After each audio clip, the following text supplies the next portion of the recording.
Hello everyone. आप सभी का हमारे चैनल पर स्वागत है। आज के इस वीडियो में हम क्लास 10 के जो मोस्ट इम्पॉर्टेंट क्वेश्चन है जो कि बोर्ड एग्जाम में बार बार आते हैं वो हम डिटेल में सॉल्व करेंगे, जिसकी आप डिमांड कर रहे थे। तो ऐसे में भी ढेर सारे वीडियो ऑलरेडी बना चुका हूँ जो आपको चैनल पे मिल जाएगी और आगे भी आते रहेंगे ऐसे ही वीडियोज़। क्वेश्चन क्या बोल रहे हैं, इस निम्नलिखित आंकड़ों का माध्यक 525 दे रखा है। यदि बारंबारता का योग अगर इन सबको तुम जोड़ोगे तो 100 है, तो x और y के मान ज्ञात कीजिए। तो यहाँ पर मिस्टेक है, यहाँ पर x है और यहाँ पर ये y है, इनके मान हमें ज्ञात करने हैं। ठीक है, तो हमें क्या करना है, ये बारंबारता है, हमें संचयी बारंबारता चाहिए होगी CF। इसके लिए मैं इधर ये टेबल बना देता हूँ। संचयी बारंबारता निकालना आता ही होगा, पहला वाला वैसे के वैसे जोड़ देंगे,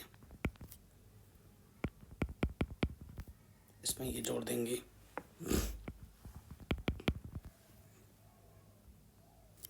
29 में 17 जोड़ेंगे, यह जगह 36, 36 में 20 जोड़ेंगे 56,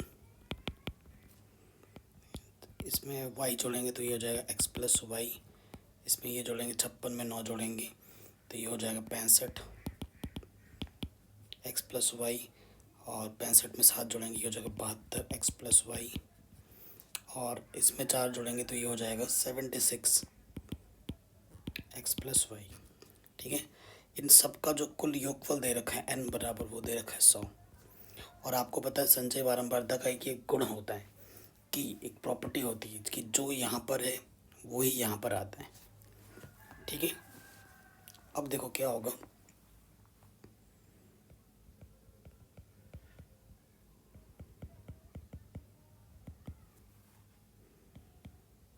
इसके बराबर होगा, जो प्लस का है उधर आके माइनस का हो जाएगा।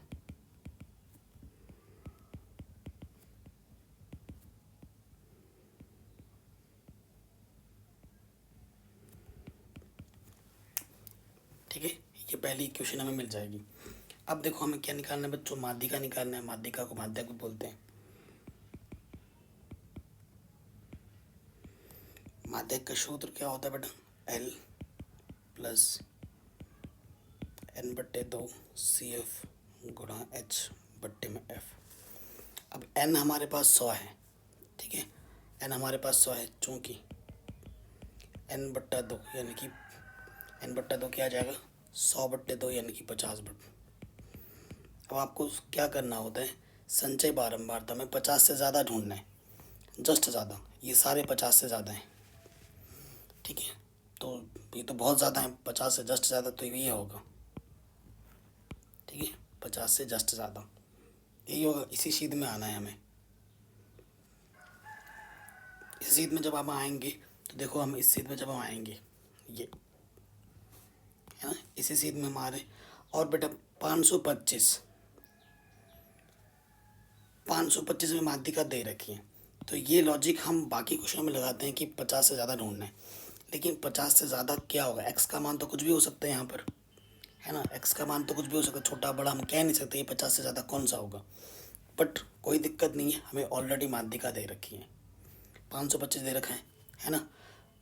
देखो माध्यिका वर्ग किधर आ रहा है, 525 किस अंतराल में आपको दिखेगा, 525 इस अंतराल के बीच में होगा, ये हमारा माध्यिका वर्ग है। ठीक है, क्योंकि माध्यिका आपको क्या दे रखा है, माध्यिका आपको दे रखा है 525, जो कि आपको इसी वर्ग में ही मिलेगा, है कि नहीं, कुछ गलत तो नहीं बोल रहा। तो ये जो आपकी होगी निम्न बारंबारता, और सब में देखो जहाँ पे ख़त्म हो रहा है वहीं से शुरू हो रहा है, और सब में अंतर 100 का है। तो हमें h कितना दे रखा है, h हमें दे रखा है 100, ये हो जाएगा L, और इसी सीध में ये आपको दे देगा F, क्योंकि आप बारंबारता F का है। और इसके जस्ट ऊपर वाला ये वाला कॉलम, ये आपका हो जाएगा CF, ये वाला आपका क्या हो जाएगा बच्चों, CF हो जाएगा। तो सब कुछ मालूम है, माध्यक दे रखा है 525, L आपका है 500, n/2 कितना है 50, CF कितना है, CF देखो बेटा ये है 36 प्लस x, h का मान कितना है 100, और f का मान है 20, 20 पंजे 100, प्लस का इधर के माइनस करोगे तो यहाँ से बचेगा 25, और 50 में 36 घटाएंगे 50 में से 36 जब घटाओगे तो यहाँ बचेगा 14 माइनस के x, पावर बचे 25। ठीक है, सो माइनस का x इधर के प्लस का और प्लस का 5 इधर के माइनस का, तो x का मान आ जाएगा 9। x का मान कितना हो गया बेटा 9। x का मान तुम यहाँ पर रख दो, x प्लस वाई बराबर तुम्हारे पास है 24, है ना। तो x का मान है 9, प्लस का 9 इधर के माइनस का हो जाएगा 24 है ये। 24 में से 9 घटाओगे कितना जाएगा, y का मान 15। तो y का मान कितना होगा बच्चों 15। आराम से बन गया, कोई दिक्कत नहीं है। बहुत इंपॉर्टेंट क्वेश्चन था, एग्जाम में आ सकता है। एक्चुअली मेरी तबीयत सही नहीं है, ठीक है, फिर भी मैं वीडियो बना रहा हूँ क्योंकि मुझे वॉमिटिंग फील हो रही है। मैं बोल रहा हूँ तो मुझे वॉमिटिंग फील हो रही है, बट फिर भी मैं वीडियो बना रहा हूँ। अगला क्वेश्चन है 32 सेंटीमीटर ऊंची, आधार की त्रिज्या 18 सेंटीमीटर वाली एक बेलनाकार बाल्टी रेत से भरी हुई है। ठीक है, इस बाल्टी को भूमि पर खाली किया जाता है और इस रेत की एक शंक्वाकार ढेरी बनाई जाती है। यदि शंक्वाकार ढेरी की ऊंचाई 24 सेंटीमीटर है तो इस ढेरी की त्रिज्या और त्रिज्या की ऊंचाई ज्ञात कीजिए, ये हमसे बोल रहा है। ठीक है, वॉमिटिंग से बहुत ज़्यादा फील हो रही है, तबीयत बहुत ख़राब है, फिर भी मैं वीडियो बना रहा हूँ क्योंकि आप लोगों का एग्ज़ाम है, इस चक्कर में। कह रहे हैं 32 सेंटीमीटर ऊंची आधार की त्रिज्या एक बेलनाकार बाल्टी, एक बाल्टी लेना है हमें।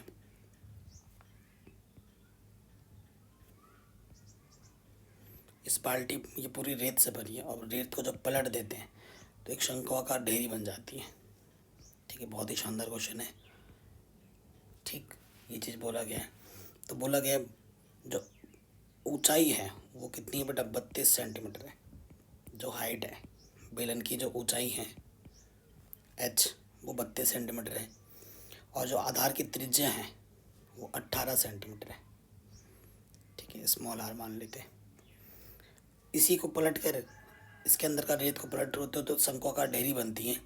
इस रेत की शंक्वाकार ढेरी बनाई जाती है। शंक्वाकार ढेरी की जो ऊंचाई है, इसकी जो बेटा ऊंचाई है वो कितनी दे रखी है, इसको कैपिटल H मान लो, ये दे रखी है 24 सेंटीमीटर। और इस ढेरी की त्रिज्या मान लेते हैं, ढेरी की त्रिज्या कितनी है शंक्वाकार R, ये भी आपको निकालना है, और इसकी त्रिज्या की ऊंचाई L, ये भी आपको निकालनी है। ठीक है, क्वेश्चन पढ़ के ये समझ में आ गया। अब आ जाते हैं प्रश्नानुसार।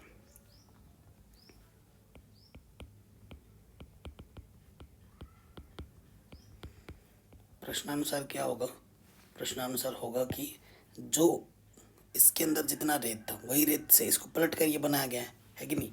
इसके अंदर जितना भी रेत था उसको पलट के ये बना है, तो दोनों चीज़ सेम है, यानी कि जो आयतन है दोनों को वो बराबर है। ठीक है, प्रश्नानुसार क्या हो जाएगा, बेलन का आयतन बराबर शंकु का आयतन।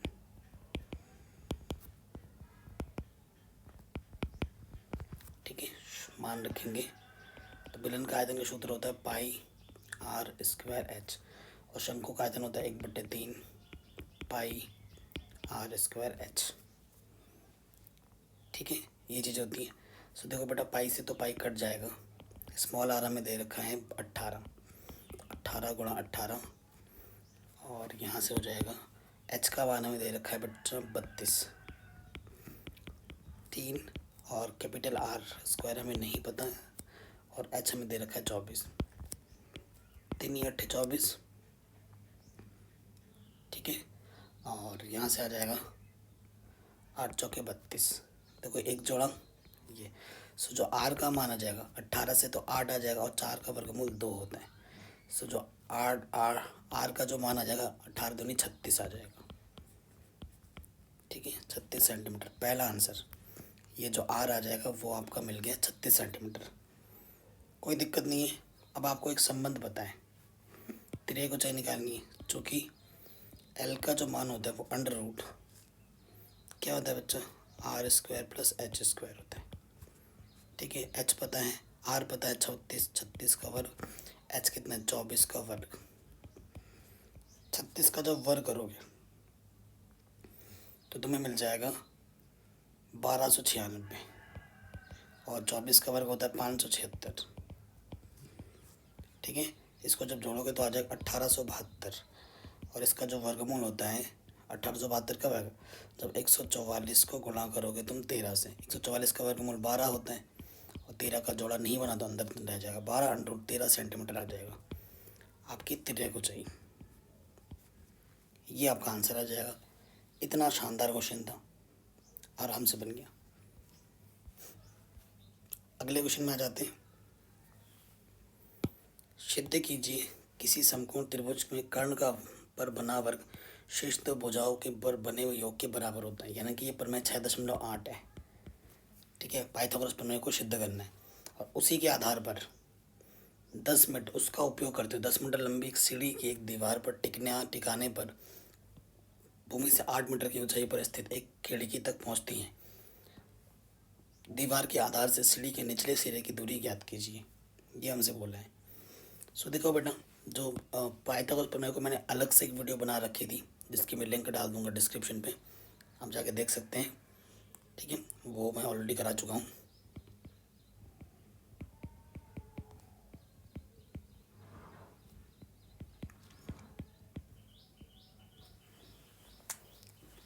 क्या होता है पाइथागोरस प्रमेय? अगर आपके पास एक समकोण त्रिभुज है,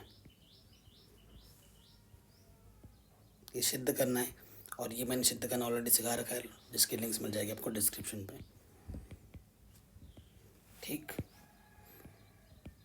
ये सामने वाली भुजा कर्ण, इसे लंब बोलो या आधार बोलो।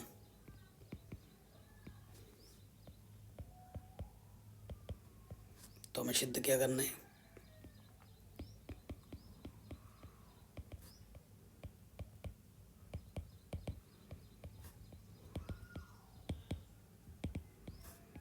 ठीक है, ये चीज़ हमें सिद्ध करनी है, और ये मैंने ऑलरेडी करा रखा है, जिसके लिंक्स मैं डाल दूंगा डिस्क्रिप्शन पे। अगर आपको आता है तो सही है, नहीं आता तो वहाँ से देख लीजिएगा। ठीक है, कोई दिक्कत नहीं है। अब हम आ जाते हैं क्वेश्चन पर।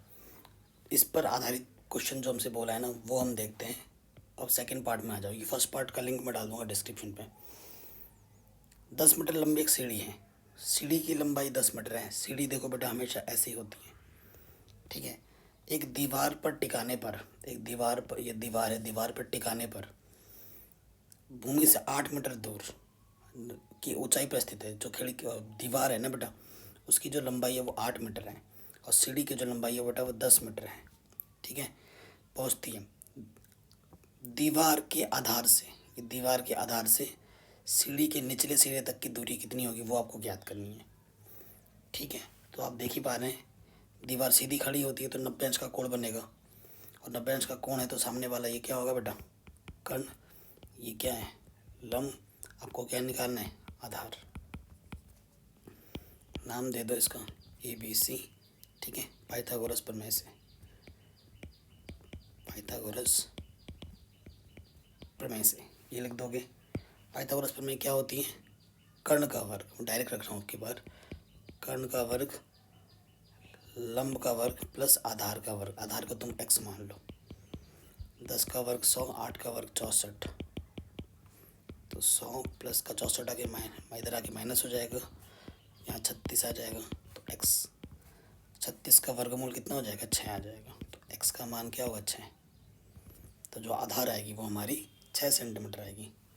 कोई दिक्कत, कोई परेशानी यहाँ तक तो नहीं होनी चाहिए। अगले क्वेश्चन में आते हैं, बहुत ही शानदार क्वेश्चन है, बड़े नंबर में आ सकते हैं। कह रहे हैं आयत ABCD, ये दिख रहा है आपके सामने, ये एक आयत है। ठीक है, और ये आयत एक दूसरे के समानांतर होते हैं, ये रेखाएं, और आमने सामने की रेखाएं आपस में बराबर होती हैं। ठीक है, ABCD के अंदर स्थित कोई बिंदु है।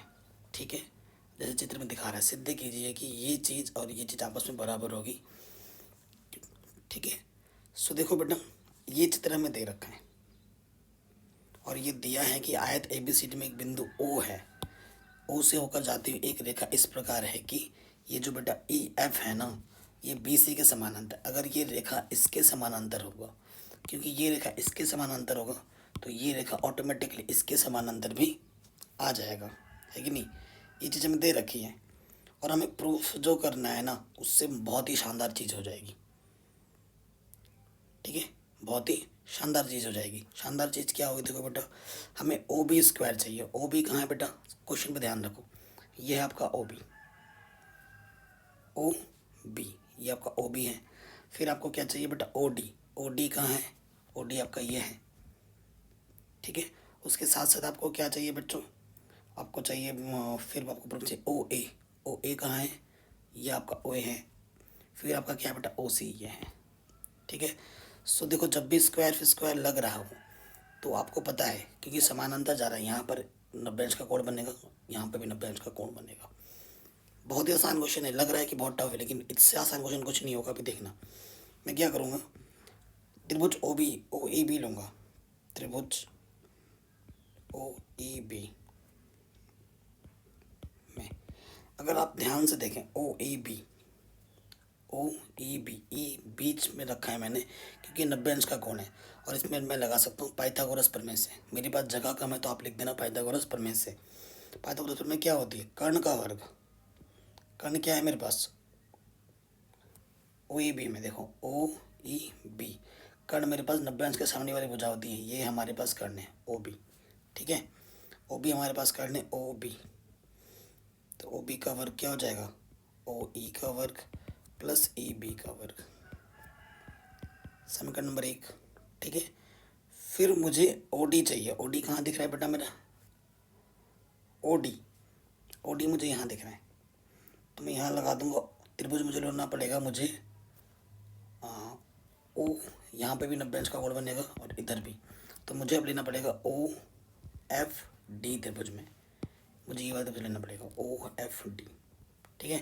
तो यहाँ पे लगाऊंगा मैं पाइथा त्रिभुज, त्रिभुज लगा दूंगा मैं, कौन सा त्रिभुज है ये, O F D, O F D में सो कर्ण का वर्ग, कर्ण मेरा क्या है बेटा ओ डी, इसके बराबर हो जाएगा O F square plus F D square, समीकरण नंबर 2।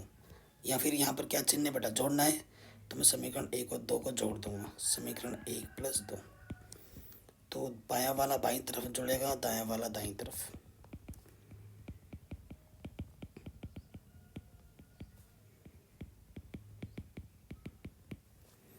बताइए यहाँ तक कोई दिक्कत, कोई परेशानी यहाँ तक नहीं होगी।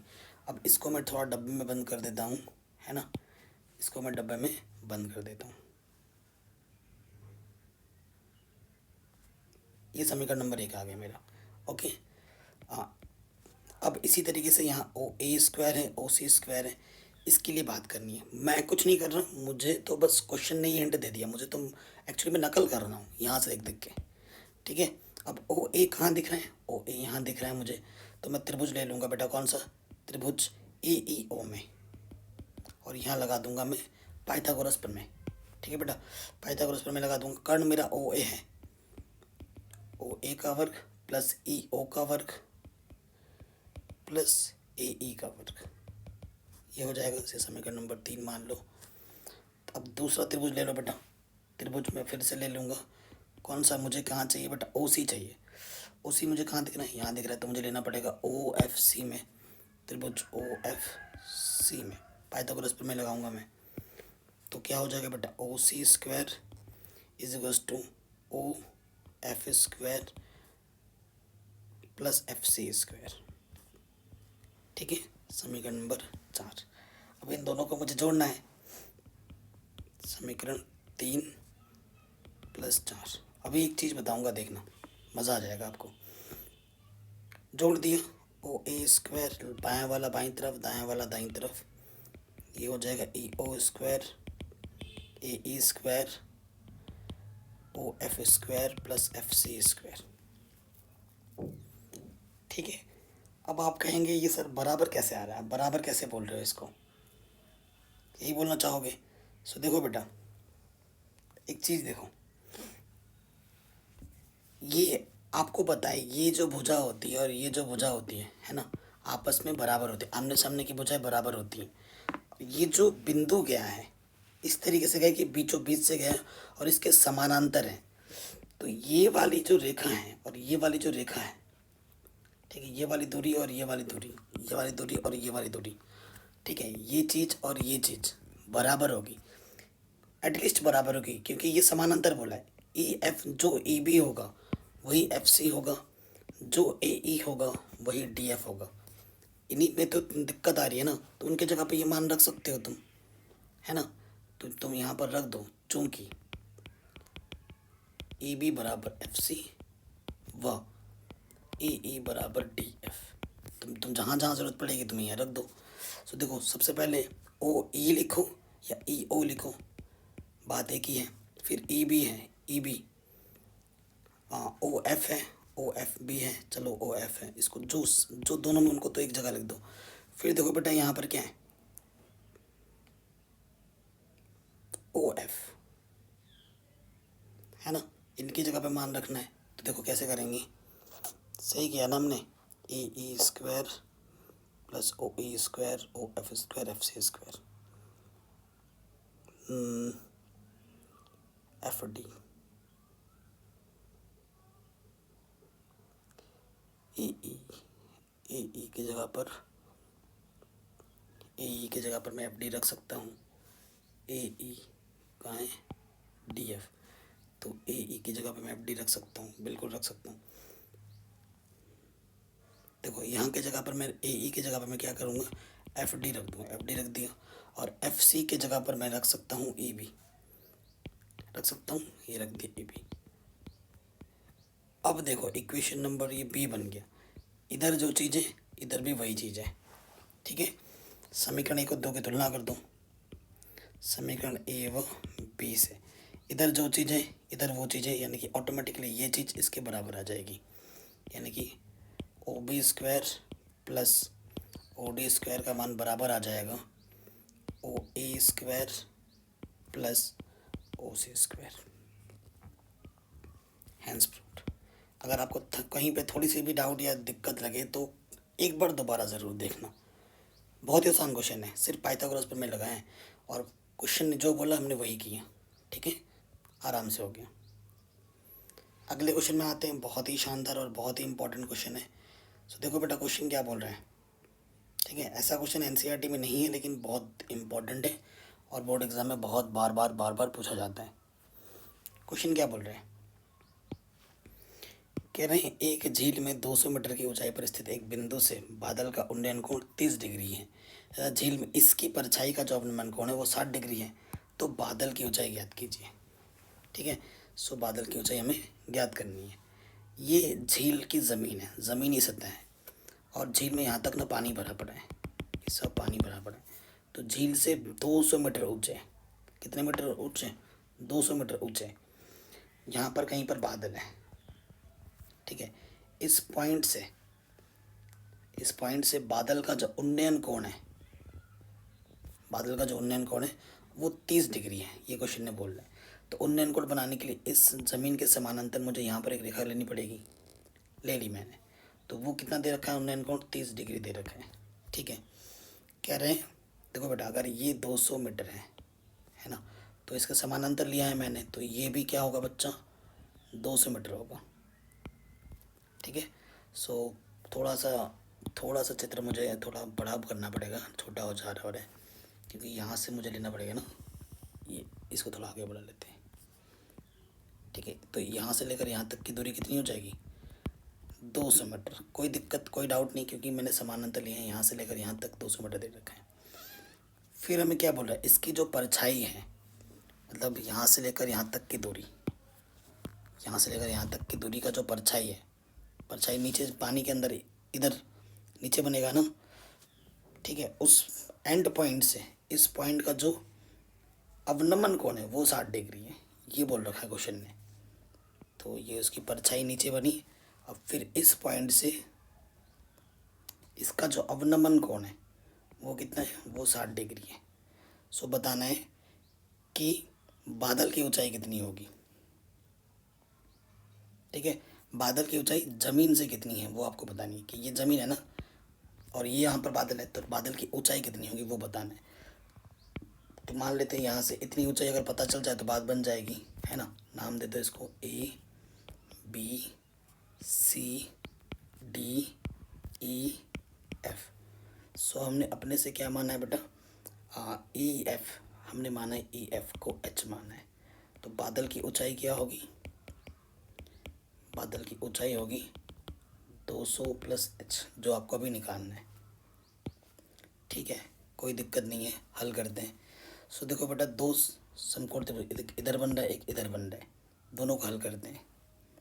त्रिभुज AEF में, त्रिभुज AEF में अगर आप त्रिभुज AEF की बात करें, दोनों त्रिभुजों में, देखो बेटा ये तो आपको निकालना है। अब दोनों त्रिभुजों में ये भुजा उभयनिष्ठ है, मान लेते हैं इसकी जो मान है AE ये x मान लिया, ठीक है। तो देखो बेटा, हमें EF निकालना है और दोनों में उभयनिष्ठ भुजा कौन सी है, AE है, ठीक। क्योंकि एक पता होना चाहिए, वो निकालते हैं। तो और किसी भी कोण के सामने वाली भुजा लंब, और ये आपके ऑटोमेटिकली आधार है। लंब बट्टे आधार क्या होते हैं, tan थीटा। थीटा कितना है 30, तो EF का मान h बट्टे x, ये हो गया tan 30 का मान 1/√3, गुणा कर देंगे तो h का मान आ जाएगा x बट्टे √3। समीकरण नंबर 1। अब आ जाओ दूसरे वाले त्रिभुज में, त्रिभुज AEC में, ठीक है। बड़े वाले त्रिभुज में आ गए, इसमें AEC में, इसमें आ जाओगे तो देखो बेटा, परछाई यहाँ से लेकर यहाँ तक की दूरी कितनी होगी। देखो परछाई की बात हो रही है ना, यहाँ से लेकर यहाँ तक कितना 200 प्लस h, और यहाँ से लेकर यहाँ तक 200 प्लस h है, ठीक है। तो टोटल दूरी देखनी है हमें, तो यहाँ से लेकर यहाँ तक कितना है बेटा 200 प्लस h, यहाँ से लेकर यहाँ तक। तो टोटल की बात चाहिए मुझे, टोटल कितना हो जाएगा 200 प्लस 200 400 प्लस h, यहाँ से लेकर यहाँ तक, ठीक है। तो EC अपॉन AE, लंब बट्टे आधार फिर से, तो क्या होगा tan थीटा। थीटा का मान आपकी बार कितना है 60 डिग्री। EC कितना है बच्चा मेरे पास 400 प्लस h, और AE कितना है मेरे पास x, tan 60 की वैल्यू √3, क्रॉस मल्टीप्लाई कर दूंगा 400 प्लस h √3x, ठीक है। √3x आ गया। तो यहाँ से आप h की वैल्यू निकालनी है, तो तुम x की वैल्यू रख सकते हैं हम यहाँ पर। x की वैल्यू क्या रख सकते हैं यहाँ से, देखो बेटा √3h, ये मैं उठाकर यहाँ रख दूँगा। उससे क्या होगा, आगे सॉल्व करता हूँ, उससे हो जाएगा 400 प्लस h √3, x की वैल्यू कितनी √3h, तो √3h, ये प्लस का है जिधर आगे माइनस का। सो मेरा माइंड और पहले से ही सॉल्व करने लग गया है, तो यहाँ से 2h आ जाएगा, सॉल्व करोगे तो 200 आ जाएगा। तो h की वैल्यू 200 आ गई, तो बादल की ऊंचाई क्या हो जाएगी 200, h की वैल्यू होगी 200, तो बादल की ऊंचाई आ जाएगी 400 मीटर, ठीक है।